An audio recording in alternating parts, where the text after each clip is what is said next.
Bismillahirrahmanirrahim. Assalamualaikum warahmatullahi wabarakatuh.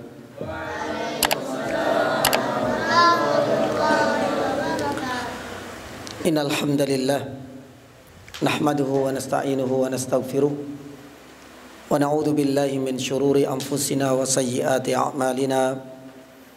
May yahdihillahu fala mudilla lahu wa may yudlilhu fala hadiya lahu. Wa asyhadu an la ilaha illallah wahdahu la syarika lah wa asyhadu anna Muhammadan abduhu wa rasuluh. Allahumma salli wa sallim wa barik ala Muhammad wa ala alihi wa ashabihi wa man ihtadaw bi hudahu ila yaumiddin, amma ba'd. Allahumma inna nas'aluka khaira ma fi hadhihi al-lailah wa khaira ma ba'daha wa na'udzu bika min syarri ma fi hadhihi al-lailah wa syarri ma ba'daha. Allahumma taqabbal minna siyamana wa qiyamana wa ruku'ana wa sujudana wa tilawatana wa sadaqatana wa jami'a a'malina. Jamaah dirahmati Allah Subhanahu wa taala dan adik-adikku yang kami cintai, alhamdulillah. Sore hari ini Allah Subhanahu wa taala kembali perjumpakan kita di tempat yang mulia ini guna untuk mengkaji bersama-sama ayat-ayat Allah Subhanahu wa taala dan sunnah-sunnah Rasulina Al-Karim sallallahu alaihi wasallam. Dan semoga kehadiran kita di pembuka bulan Dzulhijjah ini memberikan semangat kita di dalam menuntut ilmu syar'i. Jamaah dan adik-adikku yang kami cintai, pada kesempatan sore hari ini kita akan membahas tentang keutamaan dari bulan Dzulhijjah. Mungkin beberapa ustadz dan para ustadzah sudah menjelaskannya, akan tetapi mengingatkan tentang satu perkara yang mulia itu sangat memberikan efek dan pesan yang sangat agung di hati orang-orang yang beriman. Karena Allah Subhanahu wa taala firman, "Wa dzakir fa inna dzikra tanfa'ul mu'minin." Ketika seorang itu seringkali mengingatkan, maka peringatan, nasihat, mau'idhah hasanah, sebagaimana ustadz-ustadz, hampir setiap hari ustadz-ustadz antum mengingatkannya. Padahal nasihat dan peringatan itu juga berulang-ulang. Bukan karena mereka tidak sayang, bahkan sebaliknya. Bukti sayang dan cintanya mereka selalu mengingatkan, memberikan nasihat. Sebagaimana Al-Quranul Karim juga. Al-Quran berapa kali kita jumpai dan kita temukan peringatan-peringatan dan nasihat yang terkadang isi dan pesannya itu sama. Maka oleh karenanya, adik-adikku yang kami cintai, berkaitan dengan keutamaan Dzulhijjah ini nanti ada beberapa poin yang ingin kita sampaikan. Yang pertama, keutamaan dari Dzulhijjah itu sendiri, dan yang kedua, bekal apa saja yang harus kita persiapkan, sedangkan yang ketiga, amalan yang dianjurkan untuk bisa kita kerjakan di bulan Dzulhijjah. Mumpung saat ini kita baru masuk di hari yang kedua, di hari yang kedua dari bulan Dzulhijjah. Ada beberapa hari lagi sebagai penutup dari 10 pertama bulan Dzulhijjah. Oleh karenanya, di muqaddimah ini saya ingin menyampaikan sebuah pesan dan mutiara bijak dari Abi Utsman An-Nahdi. Abi Utsman An-Nahdi rahimahullahu ta'ala pernah menuturkan, kanu yu'adzimuna, dahulu para sahabat itu selalu memuliakan dan menunggu kedatangan 10 hari dan 10 hari di 3 bulan yang berbeda. Jadi ada 10 hari, 10 hari di 3 bulan yang berbeda yang ditunggu-tunggu kedatangannya, keberkahannya oleh para sahabat. 10 hari di 3 bulan apa saja? Yang pertama itu adalah 10 terakhir dari bulan Ramadan. Kenapa mereka menunggu 10 terakhir bulan Ramadan? Bukan 10 pertamanya dan bukan 10 yang kedua, tapi 10 terakhir bulan Ramadan. Apa sebabnya dan alasannya? 10 terakhir bulan Ramadan. Ada satu malam Lailatul Qadar, itu salah satunya yang ditunggu. Karena Lailatul Qadar khairum min alfi syahr, dan datangnya cuma setahun sekali. Makanya 10 terakhir bulan Ramadan ini adalah 10 yang ditunggu. Yang pertama. Yang kedua itu adalah 10 pertama bulan Dzulhijjah, sebagaimana yang saat ini kita berada. Jadi yang kedua 10 pertama bulan Dzulhijjah. Jadi tanggal 1 sampai tanggal 10. Sekarang tanggal berapa Dzulhijjah? Tanggal 2. Lah ini yang ditunggu-tunggu. Kenapa mereka banyak menanti kedatangannya? Kenapa mereka banyak menunggu keberkahannya? Lah ini insya Allah sore hari ini mudah-mudahan bisa kita bahas keutamaan, bekal, dan amalan yang perlu kita kerjakan dan perlu kita tunaikan di bulan Dzulhijjah, terutama di 10 pertama ini. Adapun yang ketiga ada di bulan apa? 10 terakhir bulan Ramadan, karena ada Lailatul Qadar. 10 pertama bulan Dzulhijjah, karena keutamaannya nanti kita akan bahas. Yang ketiga 10 pertama bulan Muharram. Masya Allah, jazakallah khair. Jadi yang ketiga adalah 10 pertama bulan Muharram, yang biidnillahi ta'ala mudah-mudahan ya kita bisa dan masih diberikan kesempatan oleh Allah untuk berjumpa dengan 10 yang ketiga, 10 Muharram. Karena setelah habisnya Dzulhijjah ini berarti bulan apa? Bulan Muharram. Lah itu nanti ada 10 pertama. Kenapa mereka menunggu 10 pertama dan bukan kedua dan ketiga di bulan Muharram? Karena di situ ada Tasu'a dan ada Asyura salah satunya, di mana kita disunahkan untuk berpuasa tanggal 9 dan tanggal 10-nya bulan Muharram. Terus kenapa saat ini ya kita disunahkan untuk menghidupkan 10 pertama bulan Dzulhijjah, dan seperti apa saja keutamaannya, mudah-mudahan bisa kita tuntaskan sore hari ini. Taib, yang pertama kita membahas keutamaan dulu ya. Keutamaan bulan Dzulhijjah, dan keutamaan terutama adalah 10 pertama bulan Dzulhijjah. Jadi bulan Dzulhijjah ini sudah utama banget, sudah spesial. Tapi kalau seandainya kita lihat lebih spesial lagi, itu tanggal 10-nya. Oleh karenanya, sebelum kita masuk ke keutamaan pertama dan kedua dan ketiga, saya ingin menyampaikan sebuah pernyataan dan penuturan dari Ka'ab, di mana Ka'ab rahimahullah ta'ala ini pernah menyampaikan, sebagaimana Allah subhanahu wa ta'ala memilih tempat-tempat yang spesial. Tempat spesial kan ini kan salah satunya Masjidil Haram, Masjid Nabawi, Masjid Al-Aqsa. Ini tempat yang mulia. Apa buktinya? Lawang sholat di sana pahalanya dilipat gandakan. Waktu atau masa itu juga ada yang dispesialkan oleh Allah Subhanahu wa taala. Oleh karenanya beliau lebih menitik beratkan pada kekhususan beberapa waktu atau masa. Lah, di sini adik-adikku yang dirahmati Allah, beliau memulai perkataannya, innallah ikhtaraz zaman. Sesungguhnya Allah Subhanahu wa taala memilih zaman atau masa atau waktu ini, dan yang paling afdol dari semua waktu dalam satu tahun itu adalah 4 bulan yang Allah Subhanahu wa taala haramkan. 4 bulan yang Allah Subhanahu wa taala haramkan. Bulan apa saja? Dari 12 bulan ini, kalau disaring, kata Ka'ab, yang paling afdol itu 4 bulan. Ramadan ternyata nggak masuk.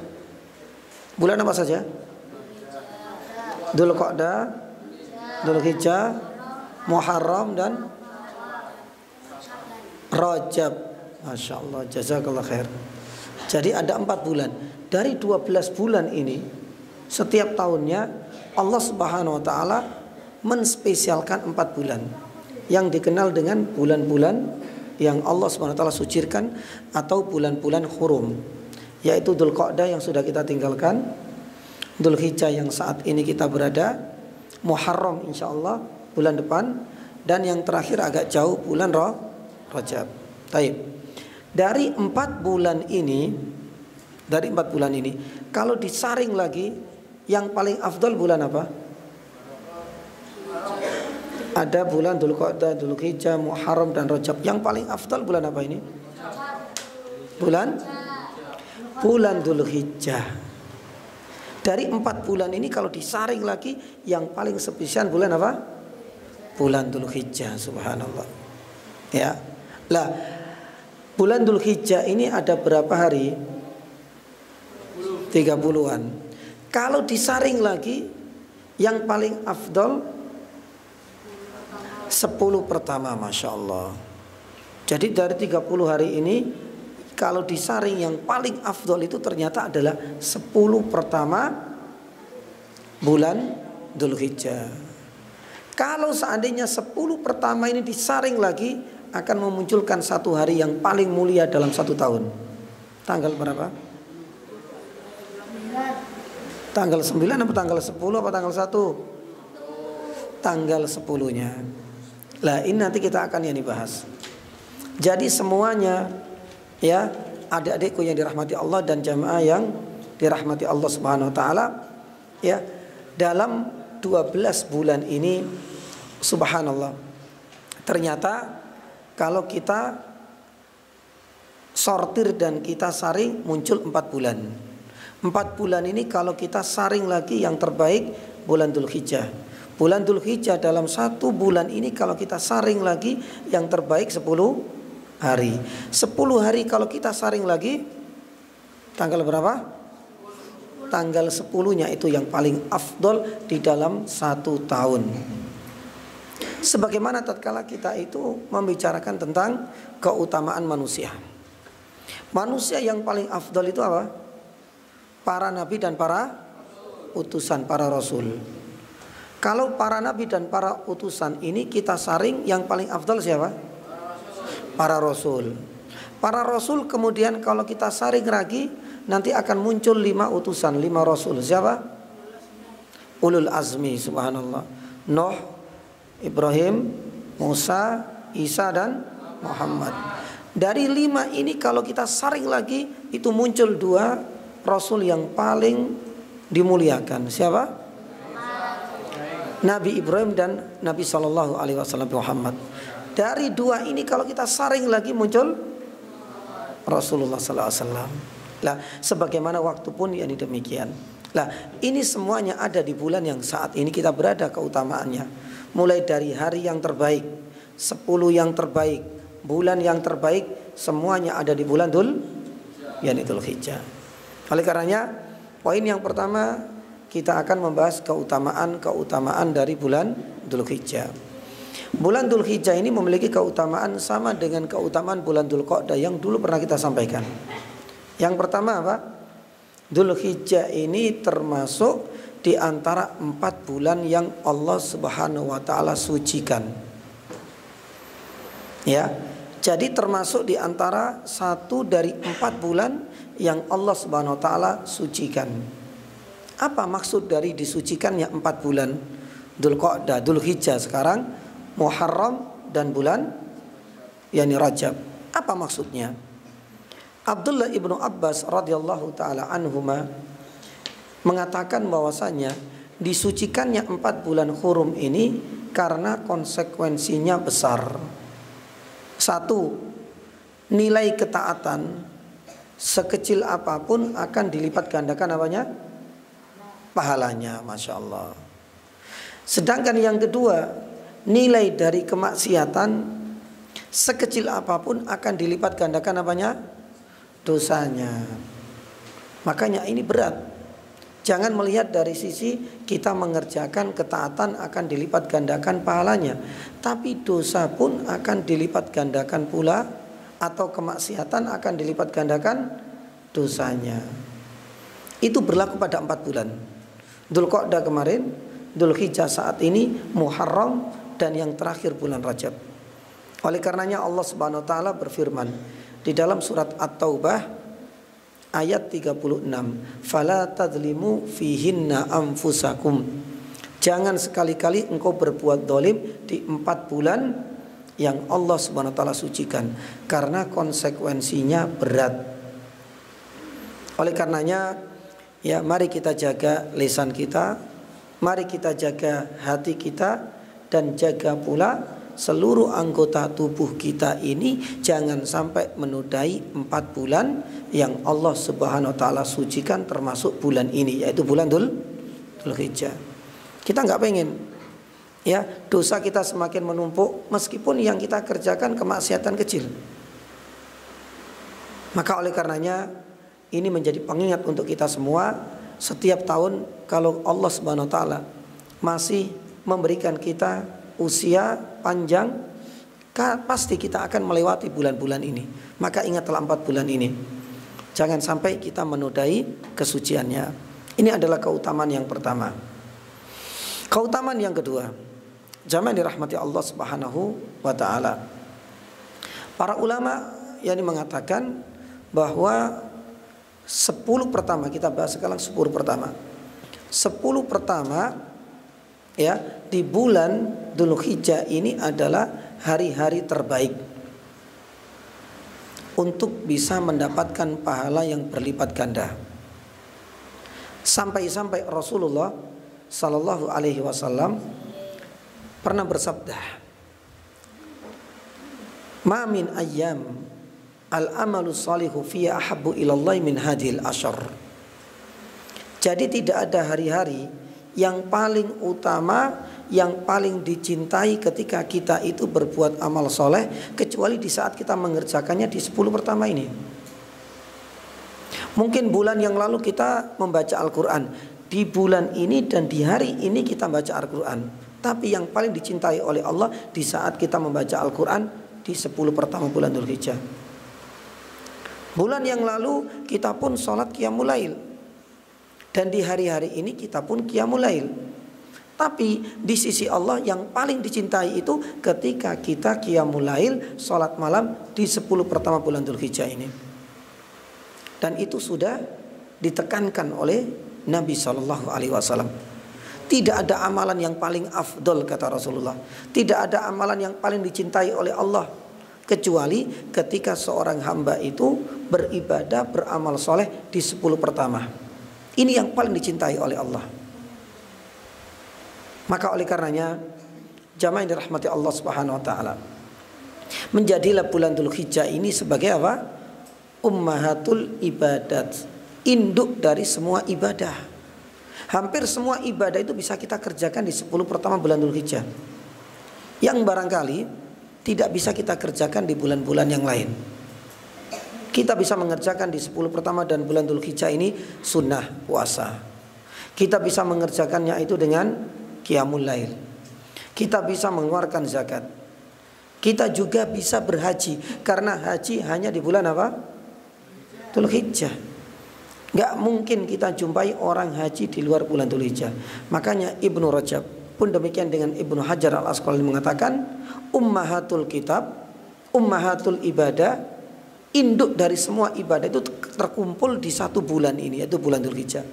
Ramadan gak mungkin, karena Ramadan minus apa? Haji. Karena haji tidak bisa dikerjakan di bulan Ramadan. Tapi di bulan Dzulhijjah semuanya bisa, termasuk haji yang kita tahu penyempurna dari rukun Islam. Ya, lah ini adalah keutamaan yang kedua. Jangan sampai kita melewatkan 10 pertama. Ya, tidak ada kata terlambat insya Allah. Meskipun kita sudah ketinggalan 2 hari, masih ada 8 hari lagi. Ya, mari kita tingkatkan untuk bisa mengisi 8 hari sisa, dan bisa kita isi nanti malam dengan berbagai amalan ibadah yang yang kita kerjakan di 10 pertama inilah yang paling dicintai oleh Allah Subhanahu wa ta'ala. Taib, ini adalah keutamaan yang kedua. Keutamaan yang ketiga, di bulan Dzulhijjah ini ada 1 hari di mana akan mampu menghapuskan dosa setahun yang lalu dan setahun yang akan datang. Subhanallah. Kita hanya bisa menjumpai di bulan Dzulhijjah ini 1 tahun sekali datangnya. Ya, di mana 1 hari itu kita menunaikan ibadah apa? Puasa akan menghapuskan 1 tahun dosa kecil dan 1 tahun ke depan dosa kecil kita. Maka oleh karenanya ini adalah keutamaan yang tidak akan kita jumpai di bulan-bulan lain. Karena satu-satunya di bulan Dzulhijjah inilah kita bisa berjumpa dengan tanggal 9 yang kita kenal dengan hari Arafah. Makanya disunahkan untuk berpuasa. Kalau tidak ada udzur, kalau tidak ada alasan syar'i, jangan sampai terlewatkan untuk berpuasa. Kecuali mungkin barangkali para ibu-ibu atau para adik-adik perempuan yang sudah balik, kok ternyata ada udzur, bisa kita alihkan dengan ibadah yang lain yang nanti kita akan sampaikan.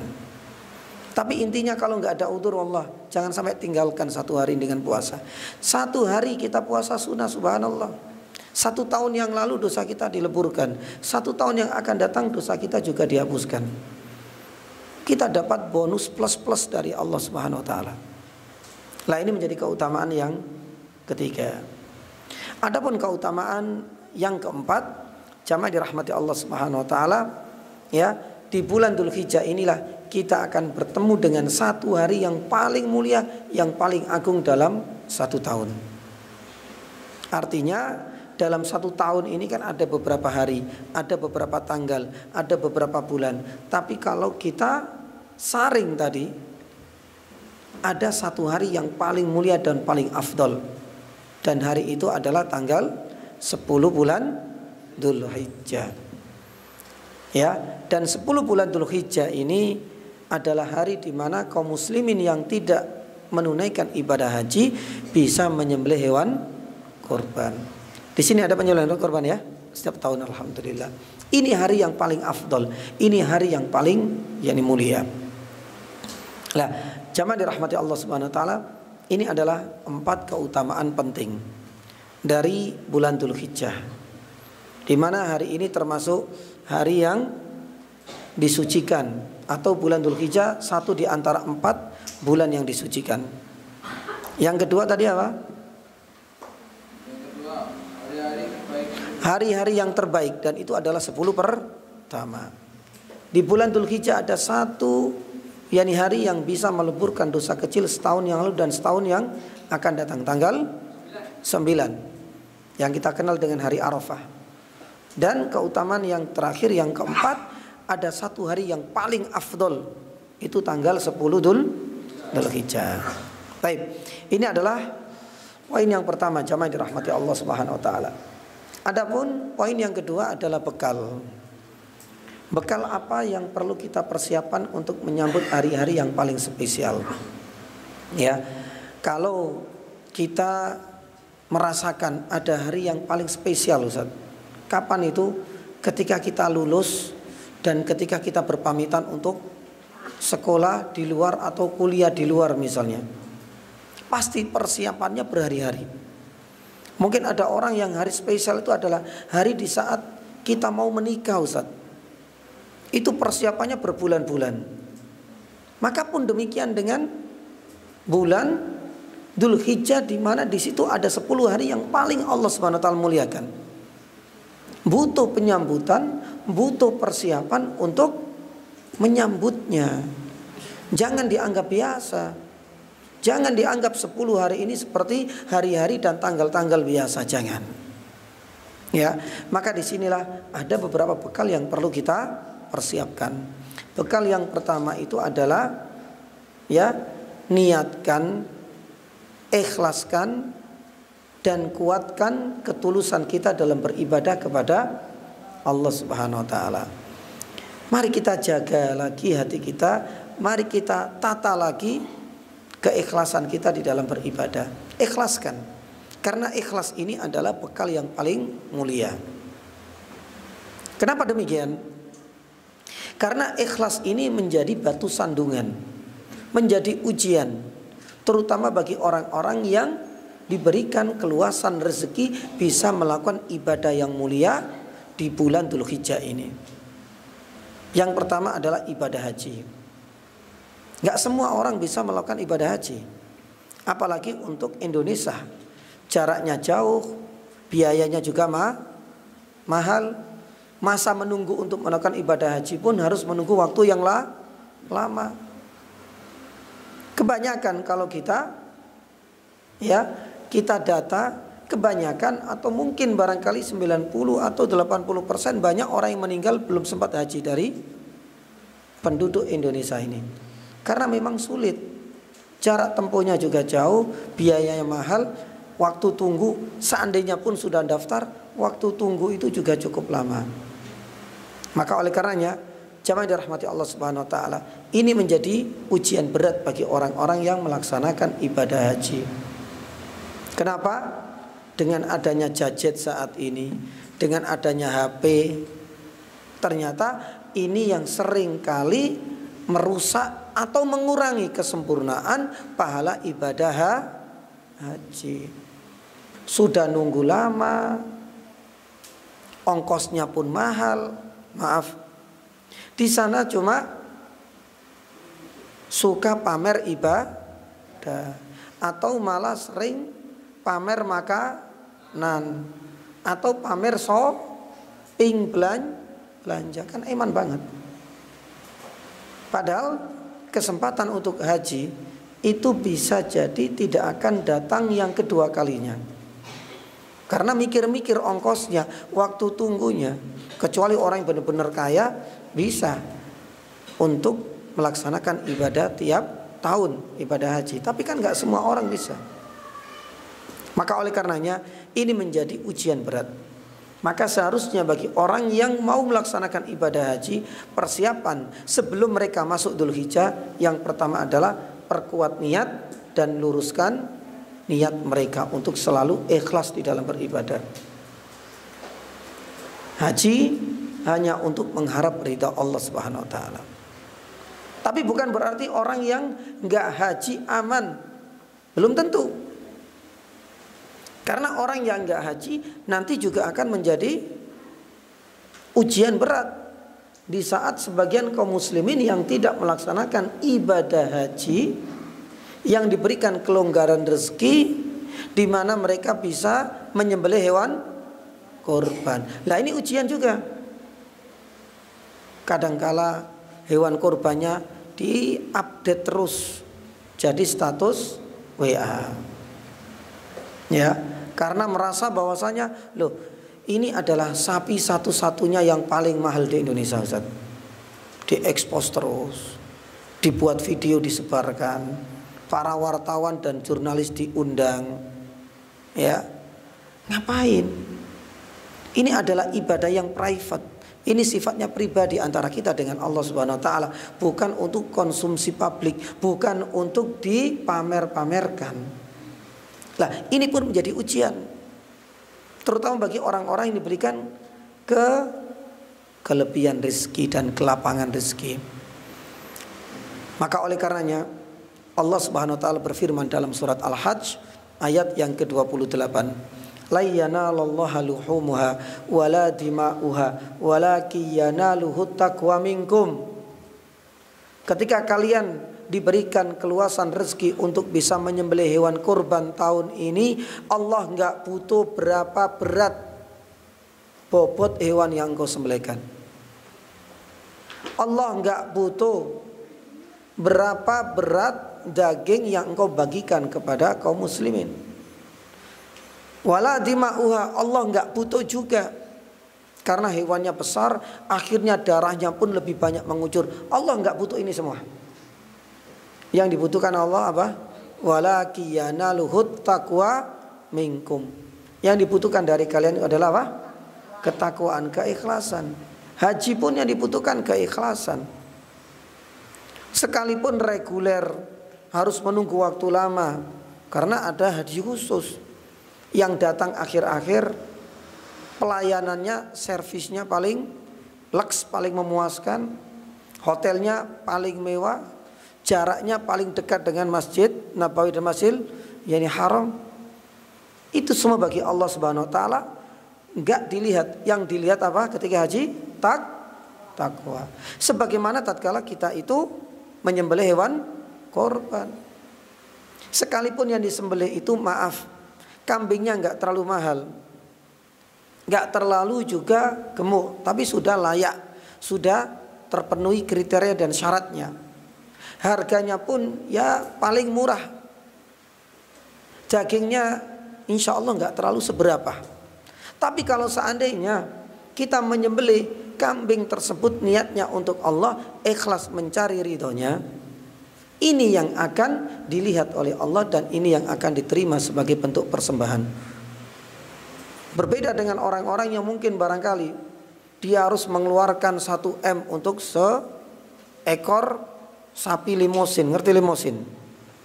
Limosin itu yang gede banget, ya. Meskipun jenisnya satu-satunya di Indonesia, meskipun katanya bobotnya paling berat, meskipun katanya dagingnya juga nanti akan paling banyak, tapi ketika ia suka pamer dan riya, berarti dia menyembelih hewan kurban bukan untuk mengharap ridha Allah. Orang-orang seperti ini adalah orang-orang yang merugi, ya, sudah mengeluarkan ongkos yang banyak tapi tidak mendapatkan nilai dan pahala sedikit pun dari Allah Subhanahu wa taala. Lah ini perlu, ya, dan ikhlas ini tidak hanya di bulan Dzulhijjah ketika kita haji atau ketika kita berkorban. Ibadah apapun butuh keikhlasan. Sebagaimana nanti jenis-jenis ibadah yang dianjurkan, bekalnya itu adalah ikhlas. Itu adalah bekal pertama. Bekal yang kedua, jamaah dan adik-adikku yang dirahmati Allah Subhanahu wa taala, yang perlu kita persiapkan itu apa? Kita harus bersegera untuk bertaubat nasuha. Ya, taubat nasuha. Taubat yang benar-benar kita ingin meninggalkan kemaksiatan dan mengharap ridha Allah. Tidak ada kepentingan apapun di dalam hati kita di saat kita ingin meninggalkan kemaksiatan tersebut. Lah, taubat nasuha ini pernah kita sampaikan, bukan hanya ibadah tahunan, bukan. Taubat ini bukan pula ibadah yang kita kerjakan ketika kita habis berbuat dosa besar. Ini pun salah pemahaman terhadap hakikat dari taubat. Tapi sejatinya taubat itu seharusnya kita kerjakan dan kita rutinkan setiap hari. Taubat itu setiap hari. Oleh karenanya Nabi SAW setiap hari itu selalu mengucapkan astaghfirullah wa atubu ilaihi. Berapa kali sehari? 100, Masya Allah. Dalam redaksi yang lain, riwayat yang lain 70 kali. Hari ini sudah berapa? Ya, 1 apa 100? Nabi SAW setiap hari. Nabi SAW pernah bersabda, istaghfiru rabbakum fa inni astaghfirullaha wa atubu ilaihi kulla yaumi atamarrah. Perbanyak engkau meminta ampunan kepada Allah, karena aku setiap hari 100 kali astaghfirullah wa atubu ilaihi. Aku memohon ampunan kepada engkau ya Rabb, dan aku bertaubat kepadamu ya Rabb. Astaghfirullah wa atubu ilaihi. Astaghfirullah wa atubu ilaihi. Astaghfirullah wa atubu ilaihi. Sudah berapa ini? 3. Padahal belum sampai 1 menit. 1 menit kira-kira dapat berapa? Astaghfirullah wa atubu ilaihi. Dapat banyak. 100. Enggak butuh waktu yang panjang. Kita sambil jalan ke masjid sudah lumayan itu. Pulang sudah lunas. 1 hari 100 atau 70 istighfar dan taubat. Lah, dari sinilah Nabi sallallahu alaihi wasallam mengajarkan kepada kita jemaah, ya, bahwasanya taubat itu adalah ternyata ibadah rutin harian. Kalaulah Nabi sallallahu alaihi wasallam setiap hari bertaubat kepada Allah 100 atau 70 kali, padahal Nabi sallallahu alaihi wasallam sudah dijamin surga. Dosa-dosanya seluruhnya dihapuskan oleh Allah. Wah, surga yang pertama kali membuka pintunya siapa? Nabi. Nabi SAW dijamin surga yang paling tinggi. Nabi SAW manusia terbaik di atas muka bumi. Beliau adalah penutup para utusan dan para nabi. Sudah, nggak ada manusia yang paling afdal kecuali Rasulullah. Tapi setiap harinya Nabi SAW masih mengucapkan taubat sebanyak berapa? 100 kali, 70 kali. Lah, apakah kita yang tidak mau bertaubat, tidak mau mengucapkan istighfar sebanyak 100 atau 70 kali, merasa diri kita lebih afdal daripada Nabi? Apakah kita merasa lebih mulia daripada Rasulullah? Apakah kita sudah dapat tiket surga yang akhirnya kita nggak mau istighfar dan taubat kepada Allah 100 kali? Enggak. Maka seharusnya kita harus lebih banyak lagi mengucapkan astaghfirullah wa atubu ilaihi. Nah, ini adalah bekal yang kedua. Adapun yang bekal yang ketiga, ya, yang terakhir, bekal yang ketiga selain tadi apa? Ikhlas, yang kedua apa? Bertaubat, dan yang ketiga apa ini? Yang ketiga itu adalah menjauhi segala kemaksiatan sekecil apapun. Maka bersyukurlah adik-adikku, terutama antum di pondok, kegiatannya antum lebih banyak di masjid. Setiap hari kelihatan masjid terus. Kalau antum di luar melihat banyak hal, apalagi bisa ke alun-alun, ke mall, iman banget. Maka ketika antum berada di masjid hampir setiap hari, lewat sini kelihatan masjid, Masya Allah. Masuk lagi kelihatan masjid. Belum lagi ketika waktu sholat, belum lagi ketika waktu ngaji halaqah, subhanallah. Ini adalah tempat terbaik. Dan ketika kita di masjid, insya Allah nggak berpikir macam-macam. Kita nggak akan punya pikiran jorok atau buruk ingin berbuat maksiat di masjid. Beda dengan kita yang banyak berkeliaran di luar. Karena kalau di luar itu mudah sekali dan rentan sekali berbuat maksiat. Ya, padahal ini adalah bekal ketiga agar kita berusaha menjauhi kemaksiatan. Karena kemaksiatan itu banyak sekali efek sampingnya, pengaruh buruk dan negatifnya itu sangat banyak. Salah satunya di saat kita beribadah sholat itu nggak tenang, nggak tumakninah, nggak khusyuk. Kalau kita sholat nggak khusyuk, coba dikoreksi, barangkali karena maksiat. Kita malas untuk majelis ilmu, kita malas mendatangi kajian-kajian ilmu. Itu salah satunya barangkali adalah maksiat. Atau kita gampang lupa. Tapi gampang lupa ini lupa ilmu Allah, lupa Al-Quran. Tapi selama ini kita nggak pernah lupa hutangnya orang lain kepada kita. Ya, tapi ini urusan agama, urusan ilmu gampang lupa.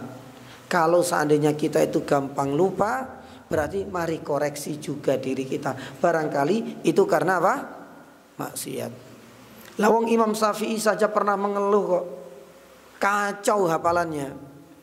Maka di dalam sebuah bait syair, syakautu ila waqi'in an su'i hifdi fa arsyadani ila tarkil ma'asi.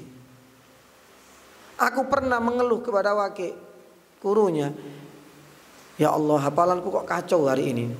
Ngafalkan, biasanya hafal kok ya muter-muter hafalan ini. Ya, Al-Quran yang biasanya sudah hafal pun gampang lupa. Ternyata Waqi' mengatakan barangkali ada kemaksiatan yang engkau tidak sadari. Makanya beliau membimbing, mengarahkan kepada Imam Syafi'i, tarkil ma'asi.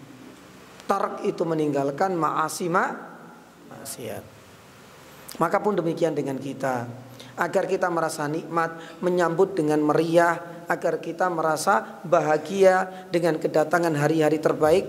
Salah satunya, monggo kita tinggalkan, kita jauhi kemaksiatan, agar kita terasa nikmat menyambut hari-hari terbaik dalam 1 tahun ini. Baik, inilah di antara 3 bekal, ya, untuk kita persiapkan guna menyambut, ya, 10 pertama bulan Dzulhijjah. Meskipun sudah masuk hari kedua, insya Allah tidak ada kata terlambat untuk menyempurnakan hari-hari berikutnya. Baik, poin yang terakhir yang ketiga ini kita membahas tentang amalan-amalan yang disunnahkan. Bahkan ada yang ditekankan, bahkan ada yang diwajibkan. Bahkan ada yang diwajibkan. Apa saja amalan-amalan yang dianjurkan atau ditekankan atau diwajibkan? Yang pertama, ini kita mulai dari amalan yang diwajibkan. Apa itu di bulan Dzulhijjah? Haji bagi yang mampu. Ya. Lah ini kalau seandainya mampu, ini bukan sunnah lagi.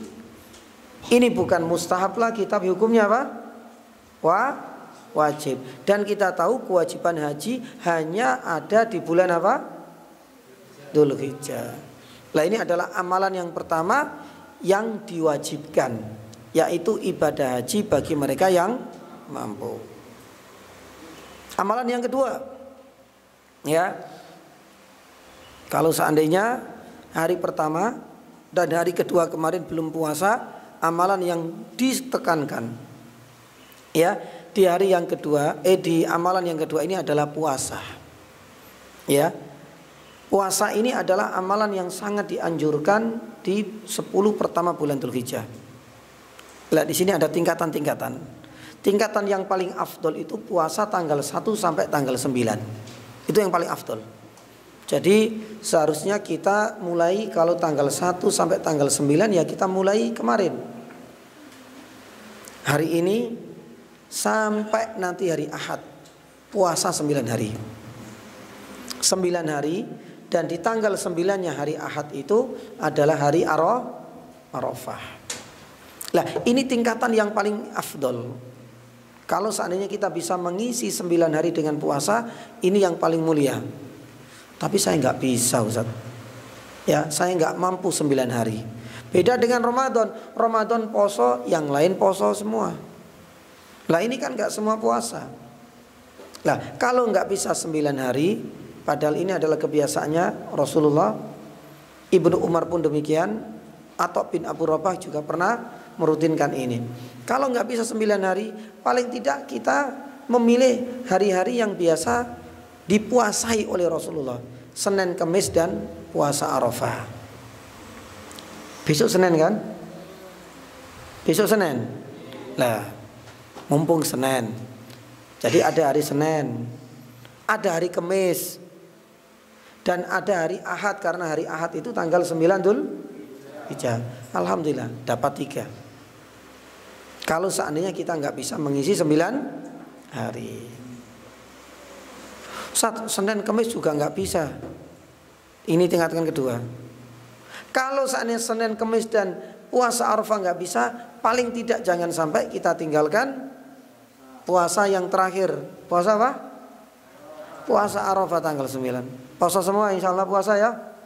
Ada yang kecil-kecil puasa ya, insya Allah. Kalau bisa besok alhamdulillah, sampai tanggal 9, sampai hari Ahad. Kalau seandainya nggak bisa, Senin Kamis ditambah plus hari Ahadnya. Kalaupun nggak bisa Senin Kamis, jangan tinggalkan tanggal 9-nya nanti, hari Ahad. Ya, karena itu puasa Arafah yang tadi sudah kita sampaikan, 1 hari kita puasa sunnah bisa meleburkan dan bisa menghapuskan dosa-dosa 1 tahun sebelumnya dan 1 tahun setelahnya. Ini adalah amalan yang kedua. Amalan yang ketiga ini, ya, itu adalah menyembelih kurban bagi orang-orang yang mampu. Tapi menyembelih kurban bagi yang mampu itu ada persyaratannya. Salah satunya adalah jenis hewan yang dikurbankan. Cuma 3 jenis. Unta kalau nggak ada, sapi kalau nggak ada, kambing. Saat saya hanya bisa kurbannya tahun ini dengan ayam, sah nggak? Nggak sah. Tapi boleh dimakan asalkan disembelih secara syar'i. Tapi nggak sah sebagai hewan kurban. Itu sebagai hewan sesembelian biasa, gak ada masalah. Tapi tidak mendapatkan pahala seperti orang yang berkorban. Nah, ini ada syaratnya. Nah, ini adalah amalan yang keberapa ini? Yang ketiga. Lah makanya Nabi SAW itu nggak pernah luput untuk selalu berkorban. Makanya inilah yang menjadikan sebagian ulama ada yang mengatakan hukum menyembelih korban itu hukumnya wajib. Karena Nabi SAW itu nggak pernah meninggalkan. Tapi pendapat yang sahih hukumnya sunnah muakkadah, menyembelih hewan korban meskipun itu dengan harga yang paling murah. Itu hukumnya sunnah tapi sangat ditekankan. Ini amalan yang ketiga. Amalan yang keempat itu bertakbir. Sudah takbir belum? Takbirnya nanti Ustaz waktu nyembelih telat. Karena takbir itu ada dua. Takbir mutlak itu dimulai tanggal 1 kemarin. Jadi kita di mana-mana boleh takbir. Ya, sambil gotong royong atau kerja bakti. Itu boleh. Allahu Akbar, Allahu Akbar, Allahu Akbar terus. Lagi main di depan takbiran. Ini sunnah. Sebenarnya dimulai tanggal 1 kemarin sampai tanggal 13. Nah ini yang jarang kan. Ini menjadi salah satu sunnah yang seringkali dilalaikan dan dilupakan. Ibu-ibu yang lagi masak gak masalah. Takbir Allahu Akbar, Allahu Akbar, Allahu Akbar. Nah terus kita bertakbir, bertahmid dan bertahlil. Ini sunnahnya. Mulai tanggal 1 sampai tanggal berapa? 13. Lah disebut mutlak itu karena tidak terbatas. Dimanapun kita berada boleh, asalkan tidak di tempat-tempat yang dilarang. Gak boleh saking semangatnya takbir terus sampai masuk WC, sampai buang hajat tetap takbirin gak boleh. Ini dilarang. Ya, lah ada jenis takbir yang kedua, yaitu takbir muqayyad. Ini dibaca terutama setelah sholat wajib, tapi dimulai tanggal 9 sampai tanggal 13. Itu disebut muqayyad karena terbatas dengan sholat wajib. Jadi nanti tanggal 9 ya, itu waktunya kita puasa. Setelah sahur kita sholat apa? Terus kemudian ke masjid sholat apa? Lah tanggal 9 itu sudah dimulai. Setelah imam sholat, bagi imam itu disunahkan langsung takbir. Ustaz, gak istighfar dulu, itu diakhirkan. Takbir. Imam memulai, para makmum pun juga membaca. Takbir dulu. Itu mulai tanggal 9 sampai tanggal 13. Kapan? Setelah sholat fardu. Setelah sholat fardu, setelah sholat wajib. Mulai tanggal 9 sampai tanggal 13. Berarti ba'da subuh, ba'da duhur, ba'da asar, ba'da maghrib dan ba'da isya. Tanggal 10-nya juga sama. Besoknya tanggal 11, tanggal 12 sampai tanggal 13, tapi berakhir pada sholat asar. Sholat maghrib sudah enggak disunahkan lagi. Sholat isyanya sudah enggak, karena sudah masuk tanggal 14. Kapan waktunya itu yang muqayyad? Setelah sholat wajib. Secukupnya saja. Nah ini adalah amalan yang keberapa ini? Takbir keempat. Yang kelima sekarang. Amalan yang kelima ya, itu adalah qiyamul lail. Ya mudah-mudahan kita diberikan kesempatan oleh Allah Subhanahu wa taala untuk bisa diberikan kemudahan untuk qiyamul lail. Ada sebuah cerita dari Sa'id ibnu Jubair. Sa'id ibnu Jubair ini pernah menyampaikan kepada teman-teman dan keluarganya, ketika sudah masuk 10 pertama bulan Dzulhijjah, beliau menyampaikan, apa yang beliau sampaikan? Ketika malam telah tiba, jangan engkau padamkan dan matikan lampu. Wah, gak bisa Ustaz, disuruh Ustaz jam 9 malam sudah matikan. Yang ibu-ibu di rumah, nah ini nanti bayarnya tunggakannya mahal. Maksudnya dari Sa'id ibnu Jubair itu artinya hidupkan malam-malam ketika kita berada di 10 pertama dengan sholat tahajud, sholat qiyamul lail, itu maksudnya. Artinya jangan padamkan itu, artinya jangan kita habiskan untuk tidur saja. Makanya ini menjadi amalan yang mudah-mudahan kita diberikan kemudahan untuk bisa menjalankan dan menunaikannya. Yang keberapa ini? Yang kelima. Sekarang yang keenam. Yang keenam, jamaah dirahmati Allah Subhanahu wa taala, di antara ibadah yang disunahkan di 10 pertama ini adalah dengan iktikaf. Subhanallah, ada mengatakan iktikaf. Disebutkan dalam sebuah riwayat Ibnu Asakir itu menyarankan seperti itu. Jadi ada iktikaf. Lebih banyak kita itu bermunajat kepada Allah, berzikir, membaca Al-Quran di tempat-tempat yang Allah muliakan, dan itu adalah rumah-rumah Allah. Iktikaf, loh iktikaf itu bukannya di Ramadan? Iya. Tapi Ibnu Asakir mengatakan iktikaf pun adalah amalan ibadah yang disunahkan ketika kita berada di 10 pertama bulan Dzulhijjah. Yang keberapa lagi? Yang keenam. Yang ketujuh sekarang. Ya? Yang ketujuh. Ya. Sekarang yang ketujuh. Ya. Bagi kita orang muslim jangan lewatkan untuk ikut menghadiri sholat Idul Adha. Ya, jangan ya bersemangat untuk nyate dulu. Ya, nyate nggak ada sunahnya. Yang malah disunahkan, bahkan dianjurkan, bahkan ditekankan itu menghadiri tempat-tempat di mana disitulah sholat Idul Adha ditegakkan. Makanya para ulama banyak mengatakan hukumnya fardu, yakni fardu ain. Ada mengatakan sampai fardun. Ya, artinya wajib. Bukan hanya sunnah. Kenapa demikian? Karena Nabi SAW sampai menyuruh, maaf, wanita-wanita untuk hadir.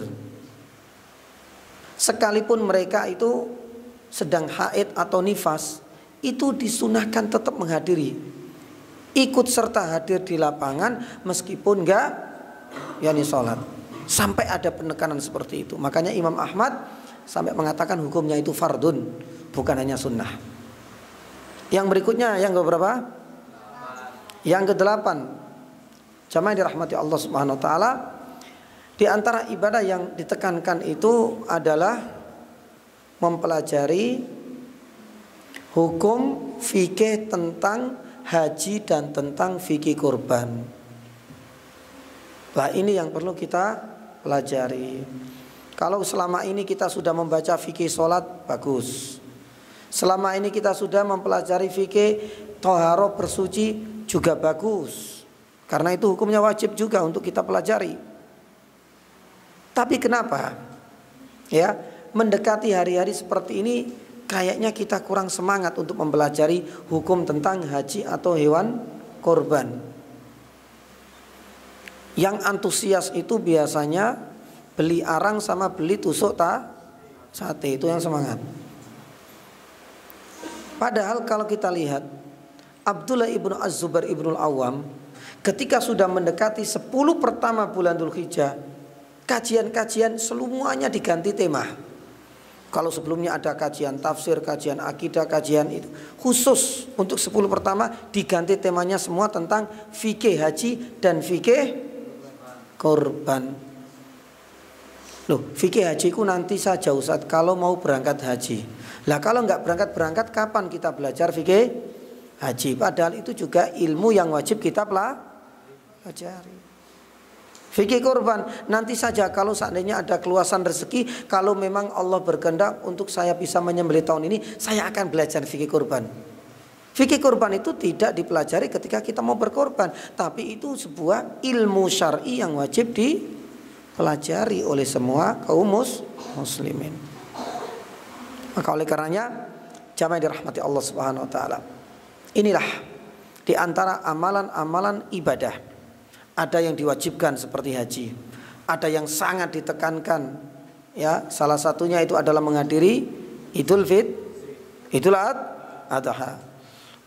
Salah satunya adalah puasa, dan ada yang dianjurkan iktikaf, qiyamul lail, pun demikian dengan membaca ya fikih atau buku-buku tentang fikih haji dan fikih yakni kurban. Dan jangan lupa ada 3 bekal pula yang harus kita persiapkan. Semoga Allah Subhanahu wa taala memudahkan kita bisa menyambut dan mengisi 10 pertama dan bulan Dzulhijjah yang merupakan bulan yang paling afdol. 10 pertamanya menjadi 10 pertama yang paling mulia, dan tanggal 10 Yaumun Nahar menjadi hari yang paling agung di antara hari-hari dalam 1 tahun, yakni dengan ibadah kita bisa mengisinya dengan berbagai amal yakni saleh. Semoga Allah Subhanahu wa taala ya juga memudahkan yakni kita untuk tetap menjaga keikhlasan. Karena iman banget di saat kita semangat ibadah di 10 pertama, di hari-hari yang paling dicintai oleh Allah, tapi semua ibadah kita tidak dinilai sama sekali oleh Allah gara-gara kita enggak yakni ikhlas. Maka kita harus banyak berdoa kepada Allah agar kita diberikan yakni keikhlasan. Semoga bermanfaat dan semoga Allah Subhanahu wa taala pertemukan kita di lain yakni kesempatan.